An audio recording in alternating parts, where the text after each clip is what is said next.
Assalamualaikum warahmatullahi wabarakatuh. My name is MASTURINA IZZATI, metric number 2415018. Assalamualaikum, my name is ZAHRA binti Muhammad Firdaus, metric number 2414014. Assalamualaikum warahmatullahi wabarakatuh. My name is QISTINA, metric number 2418620. The intersection of criminal and medical law raises complex questions. When mentally disordered patients commit offences, recent cases like the Rain Rave knife incidents and the federal court's clarification of the insanity defence have sparked debate on whether offenders with severe psychological disorders should face trial or be diverted into treatment. Reports of extreme violence linked to psychological disorder and acquittals under the Mental Health Act 2001 show the tension between protecting society and safeguarding patient rights. Internationally, UK and Australian scholarship notes that mentally ill offenders are often stigmatised as monsters, reflecting failures in both justice and healthcare systems. Studies reveal that many violent offenders with psychosis were already known to mental health services, raising concerns about prevention and accountability. In the US, debates continue over whether criminalizing mental illness perpetuates injustice, as courts struggle to balance punishment with treatment.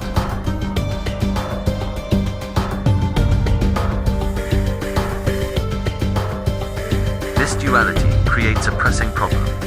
How should medical law reconcile the need for accountability with the ethical duty to treat mentally disordered offenders as patients rather than criminals? The challenge lies in defining legal insanity versus medical diagnosis, ensuring fair trial rights, and creating mechanisms for compulsory treatment that respects human dignity, while protecting public safety.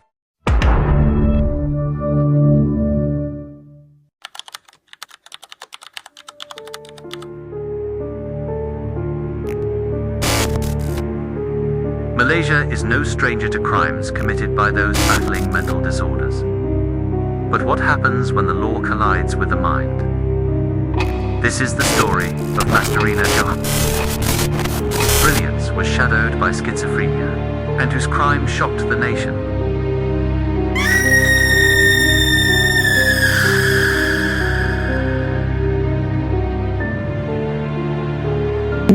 MASTURINA was 29, a rising star at law school. But inside, her mind was a battlefield. I cannot do Exams, pressure, and untreated schizophrenia blurred the line between reality and delusion. I'm gonna kill you. I think I'm just gonna kill you all. I can't do this anymore. You told me this to kill them. And I'm gonna heed your advice. I'll do it.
Saya baru balik dari kelas UNGS.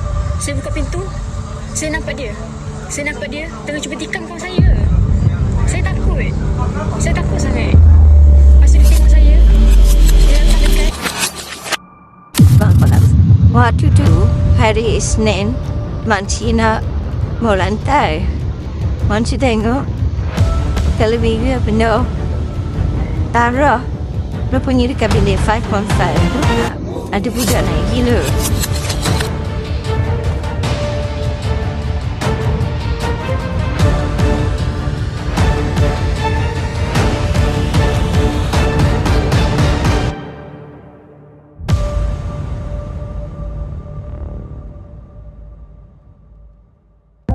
As MASTURINA's trial began, the judge ordered a psychiatric evaluation.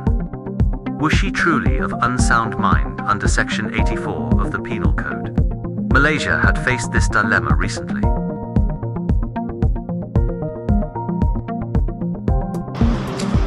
Today we look at a chilling case out of the Shah Alam High Court that sounds more like a horror movie than a courtroom drama. It is the case of Pendakwa Raya lawan Chi Hong Chew. At its core, it is a tragic story of a traditional healing ritual that turned fatal. But legally, it serves as a massive textbook lesson on how Malaysian courts draw the line between a cold-blooded killer and a person who has completely lost touch with reality. So, the horrific event happened on July 27, 2022. A 41-year-old woman named Lim Sin Hui went to the home of a traditional healer, 54-year-old Chi Hong Chew, known affectionately as Madam, to treat her chronic stomach pains. The victim's mother came along to watch the session. What she witnessed was pure terror. Madam locked them inside the house and began an aggressive assault. She sat on the victim, punched her chest, stomped on her stomach, beat her groin, and pressed a smoking hot bowl onto her face and neck. As the victim screamed and writhed in pain, Madam shouted that she was beating and driving out a baby ghost hiding inside the victim's belly. By 5 p.m., the ritual stopped. Madam apologized to the mother and admitted the victim was dead. The autopsy later confirmed the tragic truth that the victim died from massive blunt force trauma, suffering 7 broken ribs. The prosecution easily built a prima facie case. The physical evidence clearly showed that Madam's extreme violence had killed the victim. But when the defense stepped up, the narrative shifted from a brutal murder to a heartbreaking mental health crisis. Madam took the stand and revealed a dark history. Following her divorce and the tragic death of her youngest child in a car accident, her mind fractured. She began seeing and hearing her deceased child. She genuinely believed that she had supernatural powers and that spiritual entities had completely taken over her body to perform the cure. A psychiatric evaluation from Hospital Bahagia confirmed a severe diagnosis, which was chronic schizophrenia. So this brought Judicial Commissioner Suryati Hasimah Muhammad Hashim to a crucial legal crossroads. How do you judge a mind so severely broken? In her ratio decidendi, the core legal reasoning, the judge pointed out that a medical diagnosis of schizophrenia is just medical insanity. It does not automatically give you a get out of jail free card. Under Section 105 of the Evidence Act, the defense had to prove legal insanity on the balance of probabilities. Citing the federal court landmark case of Pendakwa Raya against Muhammad Rozani Yahya, the judge ruled that Madam had successfully met this burden. The court found that because of her illness, Madam was entirely controlled by her delusions. She genuinely believed that she was helping the victim and had absolutely no cognitive awareness that her actions were dangerous, wrong, or completely contrary to the law.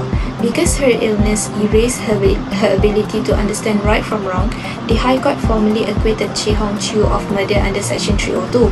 However, since she did commit the killing, she was not just set free. Invoking Sections 347 and 348 of the Criminal Procedure Code, the judge ordered her to be locked up safely at Hospital Bahagia in Ulu Kinta indefinitely for as long as the Sultan of Selangor commands. The prosecution has since filed an appeal, and it is a gripping reminder of why our legal standards look beyond the physical act to see the true state of the human mind. So that is all for our legal report tonight. Thank you for watching.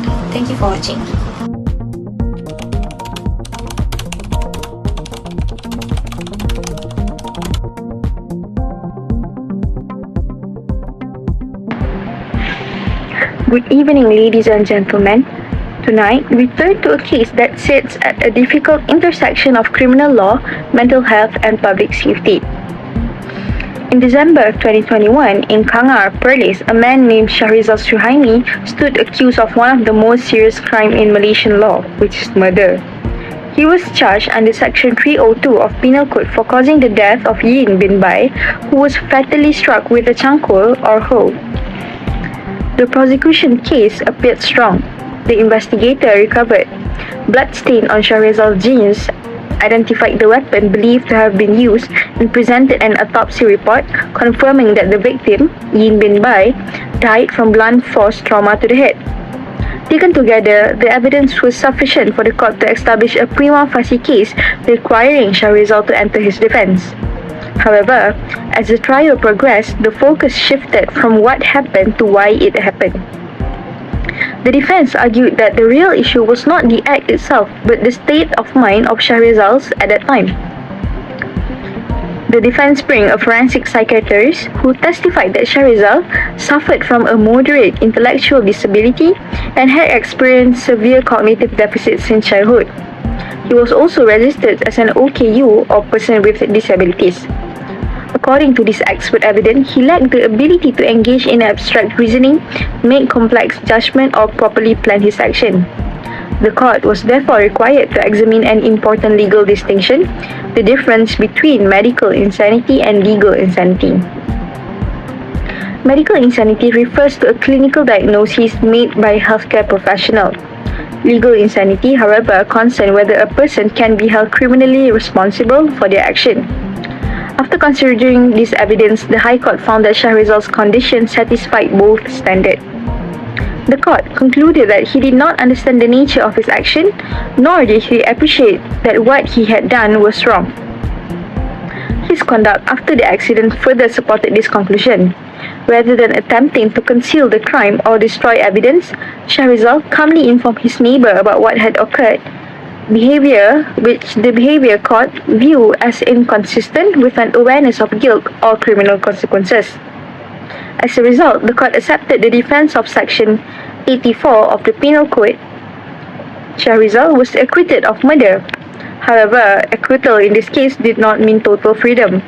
Instead, the court ordered that he should be detained at the pleasure of Raja of Perlis, reflecting the principle of a successful insanity defense, which result in confinement and supervision rather than immediate release. The case continued to serve as a powerful reminder of the delicate balance between justice, medicine, and public protection. When mental disorder removes criminal responsibility, how should the law respond? And how should society treat offenders who also may be patient in need of care? These are the questions that continue to challenge courts around the world. That's all for this report. Back to the studio.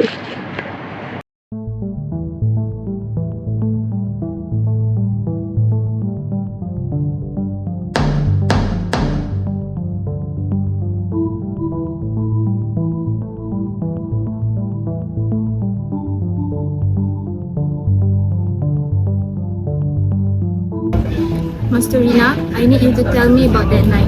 What did you believe was happening? They were watching me in class, in rooms, everywhere. I heard them. They were plotting to kill me that night. Everyone, everywhere. You heard voices? Were they like real people or were you imagining things? I needed to kill them to save me. What?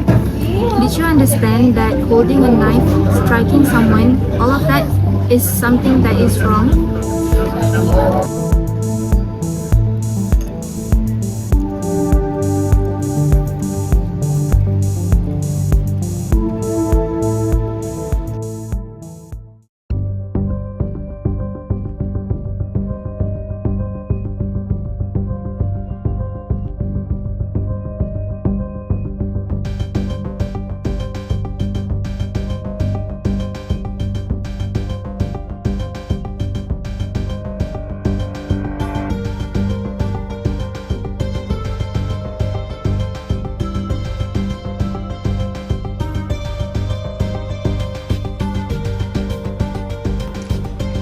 When a person commits a crime during a mental health crisis, how should the law respond?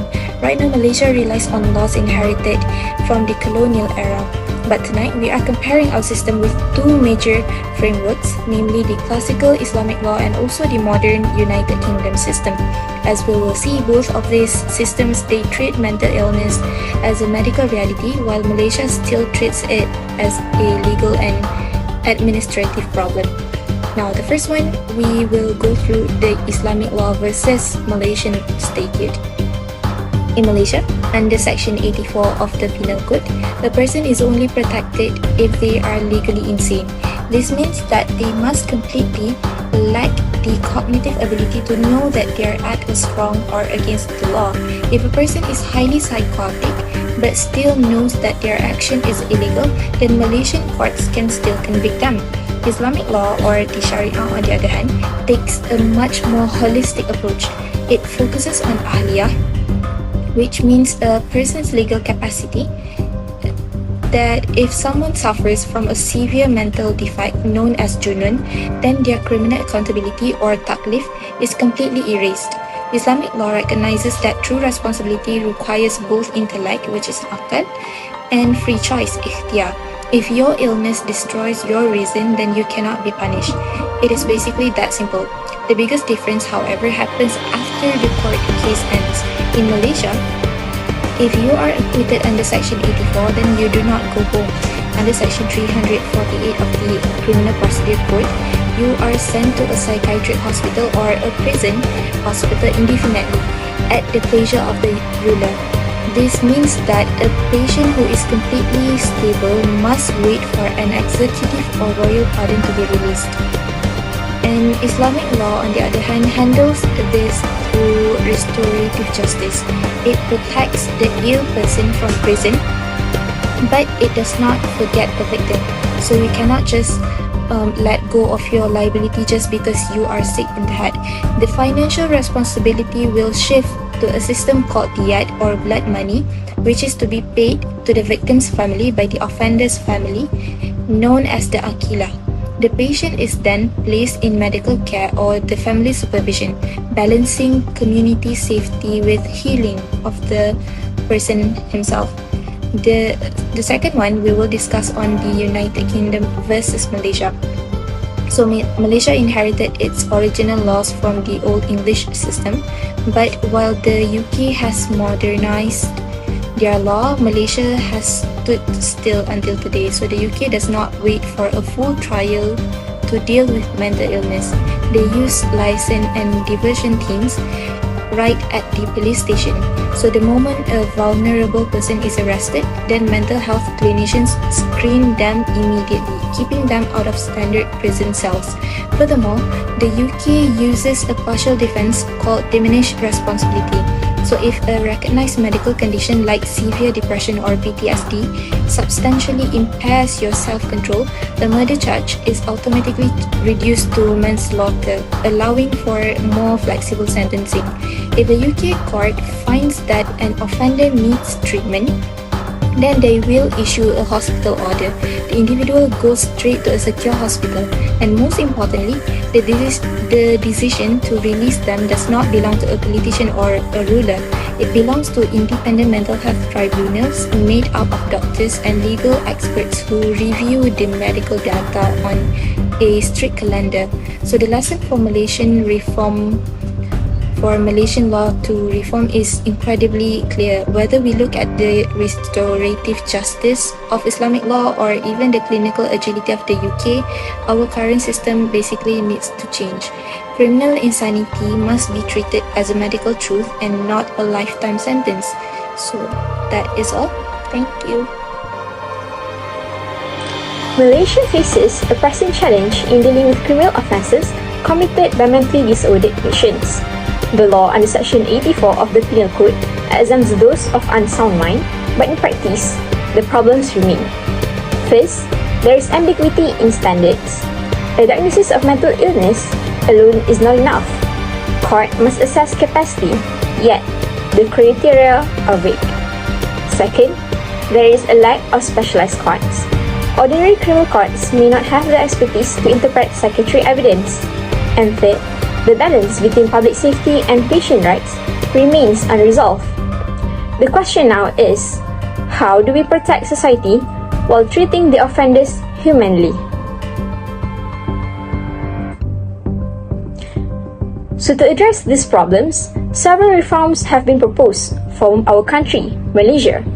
First, Malaysia must develop national guidelines for forensic psychiatric assessments to ensure consistency, fairness, and credibility. This means having clear diagnostic criteria using internationally recognized standards like DSM-5 or ICD-11 using adapted to the Malaysian context. Courts must not confuse mental illness with incapacity, like depression, for example. It does not equal insanity. The evaluation process should be structured with mandatory steps such as clinical interviews, psychological testing, and observation in controlled settings. Forensic psychiatrists and psychologists must be trained in legal standards, and panels of experts should review psychiatric evaluations in serious cases to prevent bias or over-reliance on a single doctor's opinion. Second, Malaysia should establish specialized mental health courts. Here, judges trained in medical law and psychiatry would interpret psychiatric reports with confidence. Interdisciplinary teams such as psychiatrists, psychologists, social workers, and probation officers would work alongside the lawyers. Sentencing would be treatment-focused, with structured programs including therapy, medication, and monitoring. Public safety safeguards would ensure dangerous offenders remain under strict supervision, while lower-risk patients enter community-based programs. Third, Malaysia must launch nationwide awareness and training initiatives. Public campaigns on TV, radio, and social media should educate society that mental illness is not criminality, highlighting success stories of rehabilitation and reintegration. Police academies should include specialized modules on handling suspects with mental disorders, teaching officers how to de-escalate situations without violence. NGOs and universities can host forums, seminars, and even mock trials to raise awareness, encouraging law and medical students to collaborate on mental health law projects. These reforms would transform Malaysia's approach. Standardized psychiatric evaluations would bring consistency. Mental health courts would ensure fairness and expertise. Public awareness campaign would reduce stigma and promote empathy. Together, they strike a balance between protecting society and upholding the dignity of mentally disordered patients. Therefore, justice must not only punish, it must also heal. Thank you.